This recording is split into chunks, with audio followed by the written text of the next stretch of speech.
नमस्कार बच्चों। एमए उत्तरार्ध पंचम प्रश्न पत्र की इस कक्षा में आपका स्वागत है।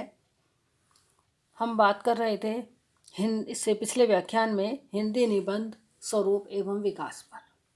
हिंदी निबंध क्या है, उसकी परिभाषा हमने देखी। निबंध हम किसे कहेंगे, निबंध कितने प्रकार के हो सकते हैं, किस किस तरह के निबंध अब तक लिखे गए हैं, उन सब के बारे में हमने चर्चा की। अब हम उसके विकास के बारे में चर्चा करेंगे और विकास का भी जो प्रारंभिक काल है उसके बारे में हम चर्चा कर चुके थे। आज हम हिंदी निबंध का जो द्वितीय उत्थान काल है उसके बारे में बात करेंगे। हिंदी निबंध का द्वितीय उत्थान काल जो है वह नागरी प्रचारणी सभा और सरस्वती के प्रकाशन से प्रारंभ होता है। जैसा कि आप सभी को पता है कि महावीर प्रसाद द्विवेदी ने सरस्वती नामक पत्रिका का संपादन किया था और उसमें अनेक प्रकार के उपयोगी, ज्ञान विषयक, ऐतिहासिक और पुरातत्व समीक्षा संबंधी निबंध और लेख लिखे। उन्होंने गद्य की बहुत सी शैलियों का प्रवर्तन किया। अंग्रेजी के बेकन के निबंधों का अनुवाद भी उन्होंने किया और उनका जो बेकन के निबंधों का अनुवाद है वह विचार रत्नावली के नाम से प्रस्तुत किया गया, जिससे कि उनके इस अनुवाद को देख करके हिंदी के अन्य लेखकों को भी निबंध लिखने की प्रेरणा मिली। और फिर इस क्षेत्र में गोविंद नारायण मिश्र का नाम आता है, चंद्रधर शर्मा गुलेरी, गोपाल राम गहमरी, अध्यापक पूरण सिंह, गणेश शंकर विद्यार्थी, सियाराम शरण गुप्त, जगन्नाथ प्रसाद चतुर्वेदी, यशोदानंदन अखौरी जैसे अनेक निबंधकार सम्मुख आए। इस युग के जो निबंध हैं वो अधिकतर साप्ताहिक, पाक्षिक और मासिक समाचार पत्रों, लेखों और प्रचार पत्रों, जिनको के पैम्पलेट भी कहते हैं, उनकी पुस्तकों की भूमिकाओं के रूप में या तो आए या फिर वो पुस्तकों के रूप में भी आते थे। वास्तव में यह जो युग था, इसमें यह राष्ट्रीय जागृति का युग कहा जा सकता है।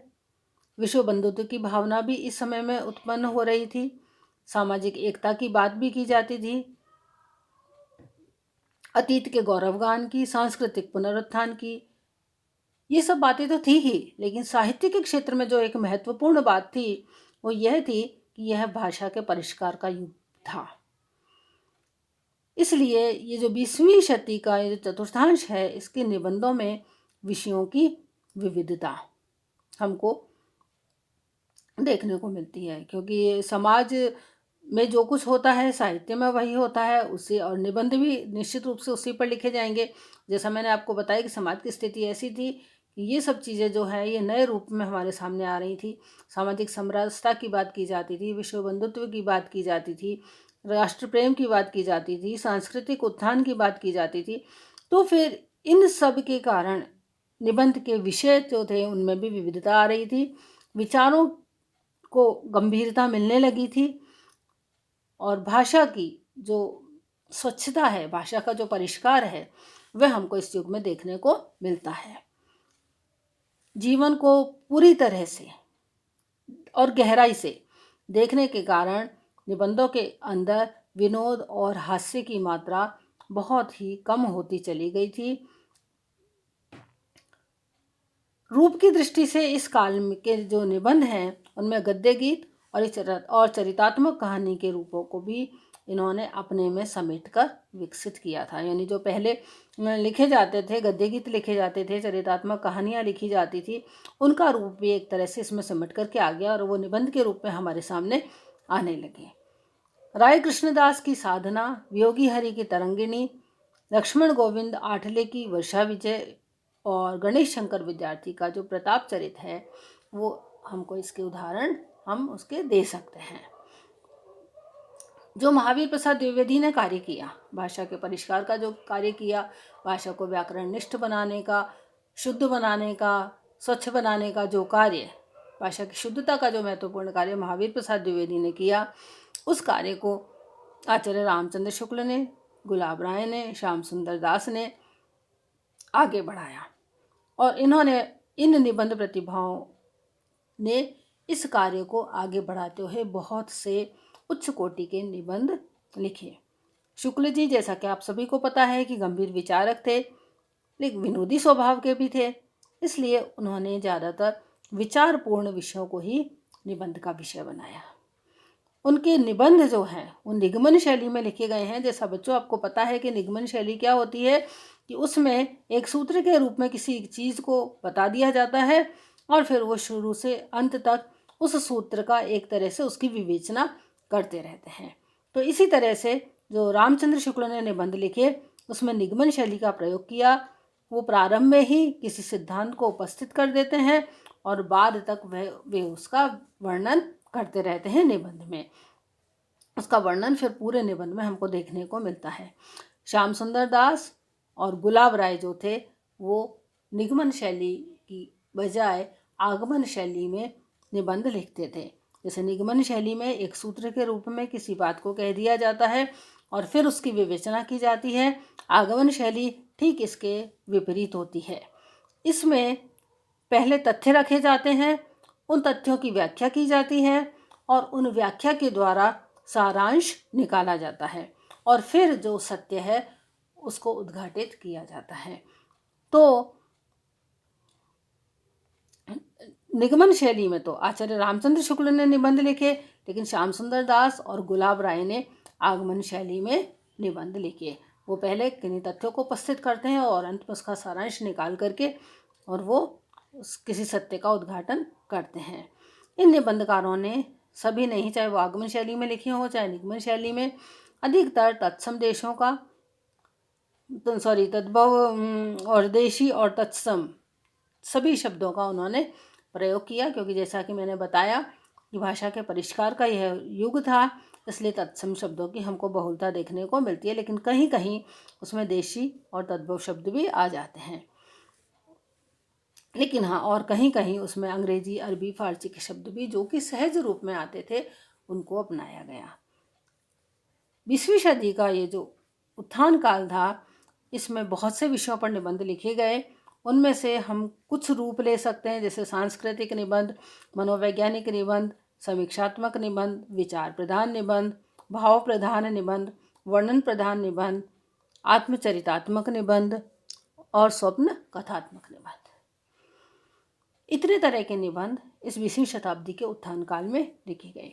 सांस्कृतिक निबंधों के अंतर्गत हम माधव प्रसाद मिश्र का होली निबंध ले सकते हैं, रामलीला ले सकते हैं, अयोध्या, द्वारका, मथुरा आदि निबंध ले सकते हैं।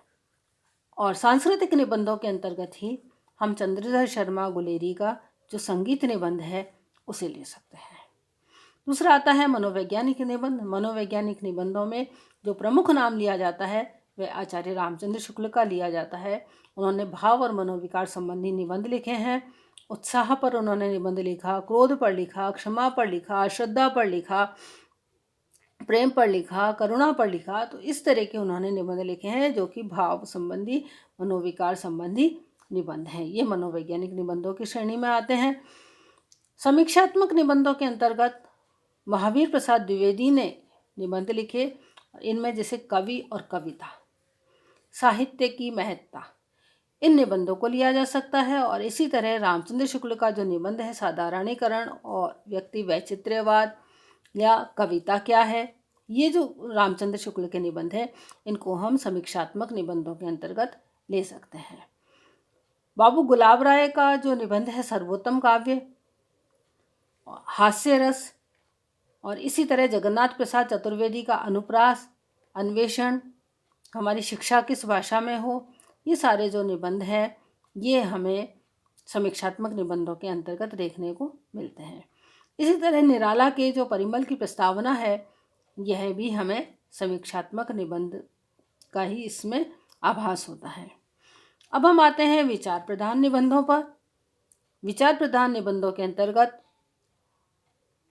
मिश्र बंधु का जिसे आत्मशिक्षा है, रामचंद्र शुक्ल का आदर्श जीवन है, पूर्ण सिंह का पवित्रता निबंध है, चंद्रधर शर्मा गुलेरी का कछुआ धर्म निबंध है। इन निबंधों को हम विचार प्रधान निबंधों के अंतर्गत ले सकते हैं। भाव प्रधान निबंधों के बारे में जब हम बात करते हैं तो भाव प्रधान निबंधों में जो चतुर्भुज औदिच्य है उनका कवित्व निबंध हम ले सकते हैं। इसी तरह चंद्रधर शर्मा गुलेरी का मारे से मोही कुठाव, या पूरण सिंह का सच्ची वीरता और मजदूरी और प्रेम, सरदार पूरण सिंह के ये निबंध हैं जो कि भाव प्रधान निबंध है। माता दीन शुक्ल का आशा और चतुर्थसेन शास्त्री का कहाँ जाते हो, ये निबंध भी भाव प्रधान निबंध के अंतर्गत ही आते हैं। इसी तरह से गोविंद आठले का वर्षा विलास निबंध, वियोगी हरि का तरंगिणी के गद्य गीत आदि निबंध भी भाव प्रधान निबंध के अंतर्गत आते हैं। वर्णन प्रधान निबंधों पर यदि विचार किया जाए तो मिश्र बंधु का जो रूस जापान का युद्ध है यह वर्णन प्रधान निबंध के अंतर्गत आता है। महावीर प्रसाद द्विवेदी का जो एक योगी की साप्ताहिक समाधि और अद्भुत इंद्रजाल, इसी तरह जगमोहन सिंह का श्यामा स्वप्न, ये सब निबंध वर्णन प्रधान निबंध के अंतर्गत आते हैं। आत्मचरितात्मक निबंध के अंतर्गत हम यशोदानंदन अखौरी का इत्यादि की आत्मकथा, महेंद्रलाल गर्ग का पेट की आत्मकहानी, इन निबंधों को हम ले सकते हैं। इसी तरह एक और जो विषय है जिस पर निबंध लिखा गया वह है स्वप्न कथात्मक निबंध। इन स्वप्न कथात्मक निबंधों के अंतर्गत हम केशव प्रसाद सिंह का आपत्तियों का पहाड़, एक स्वप्न, कमला प्रसाद का क्या था और लल्ली प्रसाद पांडे का कविता दरबार, इन निबंधों को हम इसके अंतर्गत ले सकते हैं। तो बच्चों, आज हमने बात की जो निबंध का द्वितीय उत्थान काल था जो कि महावीर प्रसाद द्विवेदी से प्रारंभ हुआ था, और महावीर प्रसाद द्विवेदी ने ही किस तरह से भाषा का परिष्कार का महत्वपूर्ण कार्य उन्होंने किया अपनी सरस्वती पत्रिका के संपादन के माध्यम से। सरस्वती पत्रिका में बहुत इस तरह के निबंध छपते थे, उसके माध्यम से भाषा का परिष्कार और परिमार्जन भी हुआ। तो ये आज हमने हिंदी साहित्य के जो निबंध का द्वितीय उत्थान काल है उसके बारे में चर्चा की। आगे की चर्चा हम अगले व्याख्यान में करेंगे। धन्यवाद।